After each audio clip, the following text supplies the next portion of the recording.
Шпанскиот премиер на конзервативците Маријано Рахој, кој управуваше со земјата во изминативе 7 години, денеска се прости од функцијата половина час пред парламентот да му изгласа недоверба на неговата малцинска влада.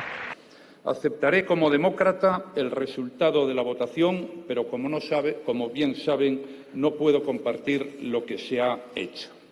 Ha sido un honor, no lo hay mayor, haber sido presidente del Gobierno de España. Ha sido un honor dejar una España mejor de la que encontré. Рахој одбиваше да поднесе оставка откако неговата конзервативна народна партија доби парична казна од 4 милиони евра поради земање мито.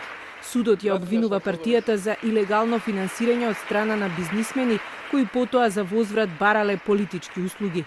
Рахој и неговите сопартијци беа испрашувани пред судот и изјавија дека не знаеле за нелегалните активности на партијата.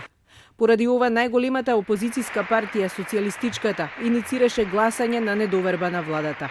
По автоматизам, нов премиер е лидерот на оваа партија, Педро Санчес, кој успеа да добие поддршка од другите опозицијски партии, вклучувајќи ги и каталунските и баскиските поборници за независност. Санчес ќе биде премиер до 2020 година. И неизвестно е дали ќе свика предвремени избори со оглед на тоа дека неговата партија има само 84 претеници во парламентот, кој брои вкупно 350. Неговиот опстанок ќе зависи од она што ќе го договори со лево ориентираната Подемос, со која се разликува за економските прашања.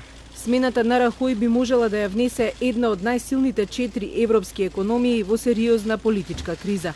На последните избори во 2016 и Народната партија и Социјалистичката не освоија мнозинство, но Рахој се одржа на власт благодарение на поддршката на центристичката партија Граѓани. Токму оваа партија, која според анкетите во моментов е најпопуларна во земјата, бара итно предвремени избори и ја нарекува новата влада на Санчес Франкенштајновска влада.